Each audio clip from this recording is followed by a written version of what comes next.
چھٹی صدی قبل مسیح کے وسط میں فارس ایک گمنام پہاڑی قبیلہ تھا جو ایران کے جنوبی مغربی علاقے پرسس میں رہتے تھے. لیکن پھر اس قبیلے سے ایک ایسا رہنما سائرس ابھرا جس نے صرف کچھ ہی عرصے میں پورے مشرق وسطیٰ پر قبضہ کر لیا، بلکہ اس علاقے میں طویل عرصے سے قائم بادشاہتیں ختم کی، مشہور شہر فتح کی اور ایک ایسی سلطنت کی بنیاد رکھی جو اپنے وقت کی سب سے بڑی سلطنت بن گئی. یہ سلطنت فارس دنیا کی تقریباً آدھی آبادی یعنی 44% پر حکومت کرتی تھی. اس کی حدود مغرب میں مصر اور بلقان سے لے کر شمالی مشرق میں وسطی ایشیا اور جنوبی مشرق میں وادی سندھ تک پھیلی ہوئی تھی.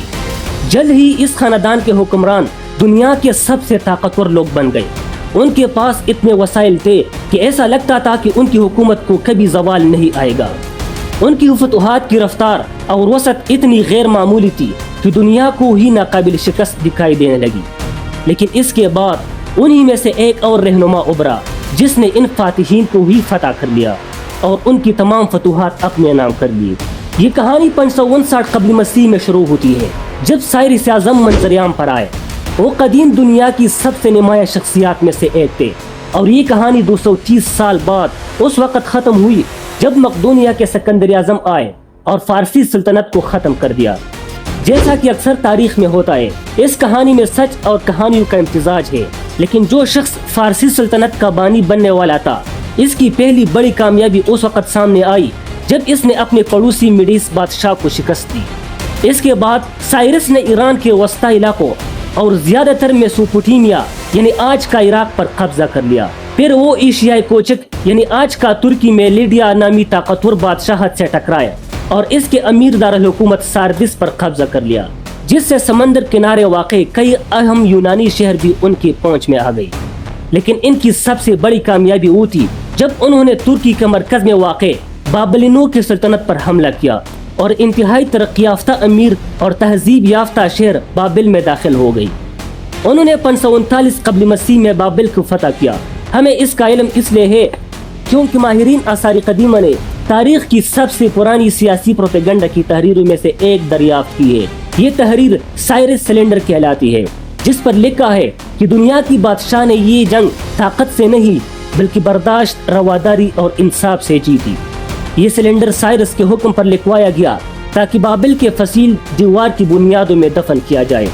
اس زمانے کی یہ روایت تھی کہ بادشاہ اپنی کامیابیاں اس طرح لکھوا کر دفن کرتے تاکہ دیوتاؤں کی خوشنودی حاصل ہو اور لوگ بھی آنے والے وقتوں میں انہیں یاد رکھیں. اس تحریر میں بتایا گیا ہے کہ بابل کے پچھلے بادشاہ نبونیڈوس نے بابل کے دیوتا مردوک کے مذہبی طریقوں کو خراب کر دیا تھا.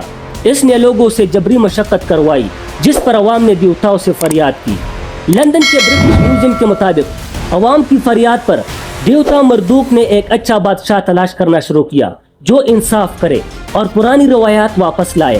اس نے سائرس کو چنا اور اسے دنیا کا بادشاہ کہا اور بابل پر چڑھائی کا حکم دیا. جب سائرس بابل پہنچا تو وہاں کے لوگوں نے بخوشی اسے اپنا حکمران مان لیا. اس کے بعد تحریر کا انداز بدل جاتا ہے اور سائرس خود بولنے لگتے ہیں. میں سائرس ہوں، دنیا کا بادشاہ، عظیم بادشاہ، طاقتور بادشاہ، بابل کا بادشاہ، شومر اور اکد کا بادشاہ، زمین کے چاروں کونوں کا بادشاہ. میری فوج امن کے ساتھ بابل میں داخل ہوئی. میں نے کسی کو عوام کو نقصان نہیں پہنچا دیا. میں نے بابل اور اس کے مقدس مقامات کی حفاظت کی. سائرس کو مردوک دیوتا کا پیروکار دکھایا گیا جو بابل میں امن کے لیے لڑا. اس نے نہ صرف مذہبی روایات کو بحال کیا بلکہ جن لوگوں کو جلا وطن کیا تھا انہیں واپس اپنے گھروں میں بسنے کی اجازت بھی دی. بابل کے تمام لوگوں نے میری حکومت کو خوشی سے قبول کیا اور میں نے ہر جگہ امن قائم کیا. یہ تحریر صرف سلنڈر پر ہی نہیں بلکہ مٹی کے تختیوں پر بھی لکھی گئی جنہیں ماہرین کے مطابق عوام کے سامنے پڑھ کر سنایا جاتا تھا. یوں ایک جنگی فتح کو لوگوں کی آزادی اور انصاف کے طور پر پیش کیا گیا. ایسا تاثر ملتا ہے کہ یہ تشہیری مہم کامیاب رہی. قدیم زمانوں سے سائرس کو ایک مہربان اور عظیم حکمران سمجھا جاتا ہے، یہاں تک کہ ان کے دشمن بھی ان کی تعریف کرتے ہیں. ممکن ہے کہ یہ سب سچ ہو، مگر جیسا کہ کہا جاتا ہے کہ صرف اچھا ہونا کافی نہیں، اچھا نظر بھی آنا چاہیے. سائرس سلنڈر کا مقصد یہی تھا، سائرس کی نیکنامی کو پھیلانا تاکہ آنے والی نسلوں تک فارسی سلطنت کے بانی کا شبیہ ایک عظیم حکمران کے طور پر قائم رہے. یونانی مورخ زینوفون 354 سے 430 قبل مسیح میں اپنی کتاب سائروپیڈی میں سائرس کو ایک مثالی لیڈر کے طور پر پیش کیا گیا، جبکہ بائبل کے پرانے عہد نامے میں سائرس کو اس لیے سراہا گیا کہ انہوں نے یہودیوں کو بابل کی جلاوطنی ختم کر کے واپس اپنے وطن یروشلم جانے کی اجازت دی تاکہ وہ اپنا عبادت خانہ دوبارہ تعمیر کر سکے۔ یوں صدیوں سے انہیں قدیم دور کے ایک مثالی حکمران کے طور پر یاد کیا جاتا ہے، ایسا حکمران جس میں بہادری کے ساتھ ساتھ برداشت، رحمدلی اور فراخ دلی بھی شامل ہے۔ جدید دور میں تو بعض اوقات ان کے سلنڈر کو انسانی حقوق کا پہلا منشور بھی کہا جاتا ہے، کیونکہ اس میں مذہبی آزادی اور رواداری کا ذکر موجود ہے۔ تاہم ماہرین خبردار کرتے ہیں کہ چھٹی صدی قبل مسیح کے دور میں یہ تصورات ویسے نہیں تھے جیسے آج سمجھے جاتے ہیں۔ اس وقت کے ماحول ایک سے زائد خداؤں پر یقین رکھنے والا تھا، اور فاتحین چاہے وہ سائرس سے پہلے والے ہو یا بعد والے، مقامی دیوی دیوتاؤں کی اہمیت کو نظر انداز نہیں کرتے تھے۔ آکسفورڈ یونیورسٹی کے انویزیبل ایسٹ منصوبے سے وابستہ محقق متین ارغندپور کے مطابق جب ہم قدیم زمانے کی بات کرتے ہیں تو مذہب اتنا منظم نہیں تھا جیسا آج ہم جانتے ہیں۔ بابل میں اگر کوئی دیوتا مردوک کی عبادت کرتا تھا تو وہ دیگر دیوی دیوتاؤں کی پوجا بھی کر سکتا تھا۔ تو کیا اس وقت مذہبی آزادی تھی؟ ہاں، سائرس نے کسی پر زور زبردستی نہیں کی کہ وہ اپنا مذہب چھوڑے، لیکن اس وقت لوگ خود بھی ایسا نہیں کرتے تھے۔ سائرس کی زندگی کے آخری برسوں کے بارے میں بہت کم معلومات دستیاب ہے، اور ان کی موت کے بارے میں مختلف اور متضاد کہانیاں ملتی ہے۔ یہ طے ہے کہ وہ اپنی سلطنت کی مشرقی سرحد پر ایک مہم کے دوران مارے گئے۔ یونانی مورخ ہیروڈوٹس کے مطابق سائرس ایک خانہ بدوش قبیلے کو فتح کرنے کی کوشش میں مارے گئے۔ اس قبیلے کے ملکہ نے جس کے بیٹے کو سائرس نے قتل کیا تھا، بدلے میں سائرس کا سر قلم کرنے کا حکم دیا، مگر خود ہیروڈوٹس یہ وضاحت کرتے ہیں کہ یہ صرف ایک روایت ہے اور انہوں نے کئی مختلف کہانیاں سنی تھی۔ سائرس کی قبر پاسار گاد میں ہے، وہی جگہ جیسے انہوں نے اپنی سلطنت کا دارالحکومت بنایا تھا۔ یہ قبر ایک وسیع دیواروں والے باغ کے وسط میں ہے جس کے ارد گرد ہریالی اور بہتا پانی موجود تھا۔ یہ سب کچھ اس بات کی علامت تھا کہ سائرس نے جنگلی علاقوں میں تہذیب اور نظم و نسق لانے کا کام کیا۔ آج ان سب نشانی میں صرف ان کی قبر باقی رہ گئی ہے۔ یہ بظاہر ایک سادہ سی قبر ہے، مگر اس شخص کی ہے جو نہ صرف فارسی سلطنت کی بانی تھا بلکہ اپنی قوم کی قومی تشخص کا علمبردار بھی رہا۔ قبر پر قدیم فارسی، ایلامی اور اکادی زبانوں میں ایک سادہ سا جملہ کندہ ہے: میں بادشاہ سائرس ایک ہخامنشی ہوں۔ یہ اس بات کا اعلان تھا کہ سائرس اعظم کی وسیع نئی سلطنت ہخامنشی خاندان کے تحت ہے جو فارسی کی عظیم شاہی نسل سے تھی۔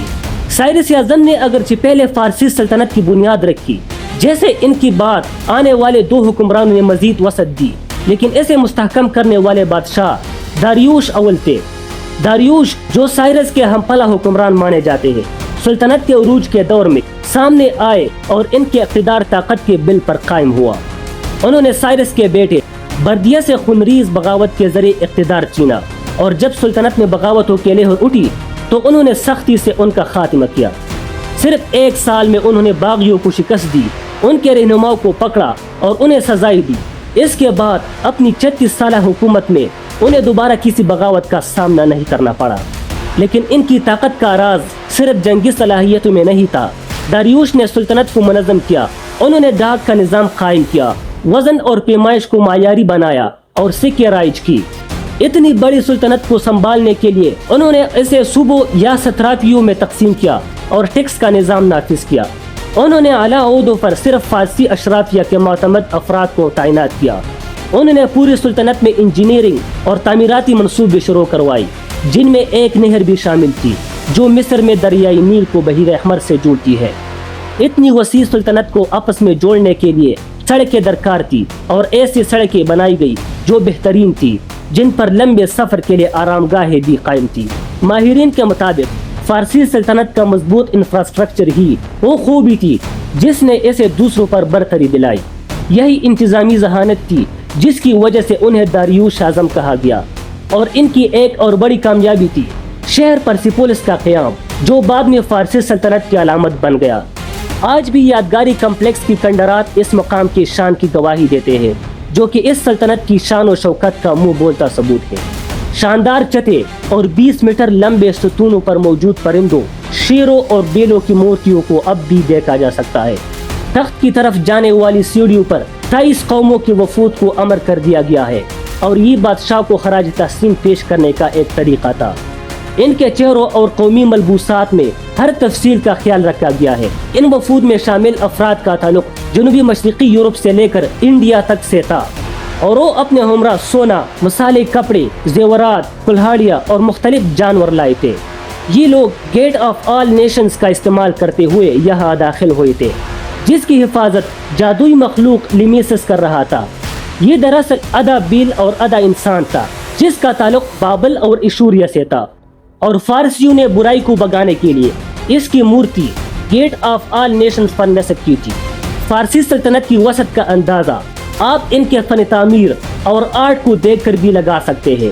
یہ فن تعمیر اور آرٹ دنیا میں پائے جانے والے مختلف سٹائلز کو مجموعہ تھا اور اس میں انتہائی مہارت کے ساتھ فارس کی جھلک شامل کی گئی تھی۔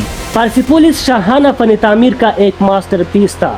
اسے دیکھ کر انسان یہی سوچتا ہے کہ شاید اس کی تعمیر کے دوران غلاموں کی ایک فوج کا استحصال کیا گیا ہو، لیکن یہاں ماہرین آثار قدیمہ نے انتہائی حیران کن دریافت بھی کی ہے۔ انہیں یہاں پرسیپولس قلعہ ملا اور خزانے سے متعلق معلومات اینٹوں سے بنی تختیوں پر لکھی ہوئی نظر آئی، جس سے یہ معلوم ہوتا ہے کہ فارسی سلطنت میں ریکارڈ کو محفوظ کیا جاتا ہے۔ ان تختیوں پر رقم کی لین دین، کھانے کی تقسیم اور ملازمین اور مسافروں کے حوالے سے بھی معلومات درج تھی۔ ان تختیوں پر متعدد اشیاء کی ترسیل اور اقتصادی ضروریات کے حوالے سے معلومات بھی لکھی تھی، اور ملازمین کو دیے جانے والے کھانے اور چاندی کی تفصیلات بھی وہی سے ملی تھی۔ اس سے معلوم ہوتا ہے کہ اس شہر کے باسی کون تھے، کہاں رہتے تھے، کیا کرتے تھے اور کیا کھاتے تھے۔ وہ لوگ فارسی سلطنت کے متعدد علاقوں سے ہجرت کر کے اجرت کمانے اس شہر میں آئے تھے۔ یہ لوگ یہاں کیسے پہنچے؟ اس سوال کا جواب قدیم شہر سوسن سے ملنے والے خطوط سے ملتا ہے، جہاں دارا اول نے اپنا تخت بنانے کا فیصلہ کیا تھا۔ دارا اول نے اپنے سلطنت کے لوگوں کو ذمہ داری سونپی تھی کہ وہ اس کام کے لیے ضروری سامان اکٹھا کریں۔ مثال کے طور پر اشوریا کے لوگوں کو کیکر کی لکڑی، افغانوں کو فیروزہ اور لاجور لانے کا کہا تھا، اور بابل کے لوگوں اینٹوں کی تیاری کرنے کا کہا گیا تھا۔ مصر سے سناروں اور لوہاروں کو بلایا گیا تھا۔ پرسیپولس تقریباً 2 صدیوں تک قائم رہا اور اس کا شمار دنیا کے امیر ترین شہروں میں ہوتا تھا۔ یہاں صرف فن تعمیر ہی فارسی سلطنت کی شان شوکت کو ظاہر نہیں کرتا تھا، بلکہ اس شہر سے ملنے والی چاندی اور سونے کے زیورات اور انتہائی قیمتی پتھر بھی اس شہر کے پرتعیش ہونے کی گواہی دیتے تھے۔ پرسیپولس کو اپنے خواہشات کا مرکز بنانے والے فارسیوں نے بعد میں یونان کو بھی اپنے توجہ کا مرکز بنایا۔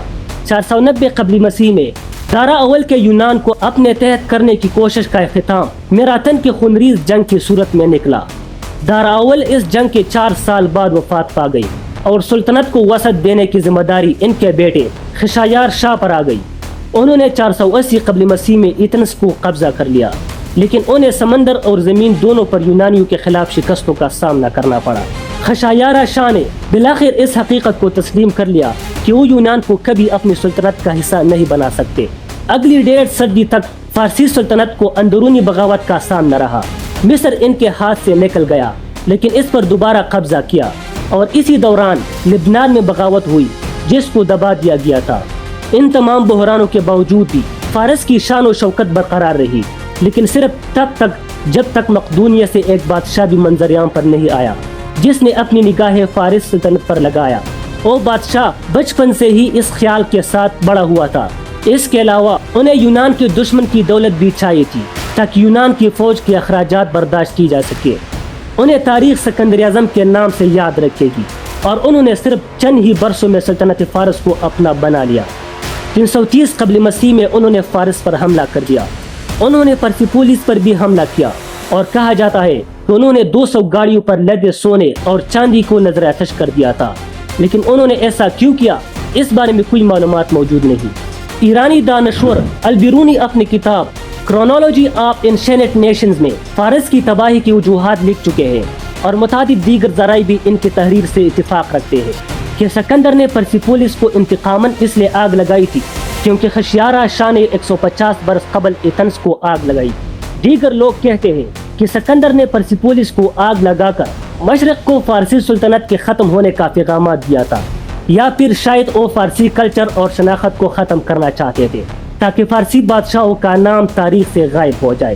اگر یہ بات درست تھی تو شاید وہ کامیاب ہی رہے، کیونکہ ان بادشاہوں کی تاریخ جزوی طور پر اڑ ہی چکی ہے۔ صدیوں بعد جب سیاح پرسیپولیس کے کھنڈرات میں جاتے ہیں تو انہیں عجیب و غریب جانور کی مورتیاں نظر آتی ہے، نہ کہ وہ فارسی بادشاہ جو کبھی یہاں حکمرانی کیا کرتے تھے۔ 10ویں صدی میں فارسی شاعر ابو قاسم فردوسی نے اپنی کتاب شاہنامہ میں لکھی تھی۔ اس کتاب میں سائرس اعظم، دارا اول اور خاشیارا شاہ کو فارس کی شناخت کا مرکزی حصہ نہیں بیان کیا گیا۔ مغرب میں ان کی کہانیاں قدیم یونانی اور رومن قوم کے نقطہ نظر سے بیان کی جاتی ہے۔ سن 1620 تک پرسیپولیس کے کنڈرات کی شناخت بھی نہیں ہو سکتی تھی۔ یورپ سے 18ویں اور 19ویں صدی میں جانے والا اسکالرز اور مسافروں نے اس مقام کو دریافت کیا تھا۔ پھر سن 1924 میں ایرانی حکومت نے جرمن اسکالر آرنسٹ ہرفلیٹ کو پرسیپولیس کو دریافت کرنے کا ذمہ سونپی، جو کہ ایرانی تاریخ کی ایک ماہر سمجھے جاتے ہیں۔ اس کے بعد سے سلطنت فارس کی کہانی قدیم فارسی آواز میں ہی سنائی جانے لگی، یعنی کہ یہ کہانی 2 عظیم فاتحین سے شروع ہوئی تھی، انہی پر ختم ہوئی، اور آج بھی وہ دونوں اس کہانی کے مرکزی کردار ہے۔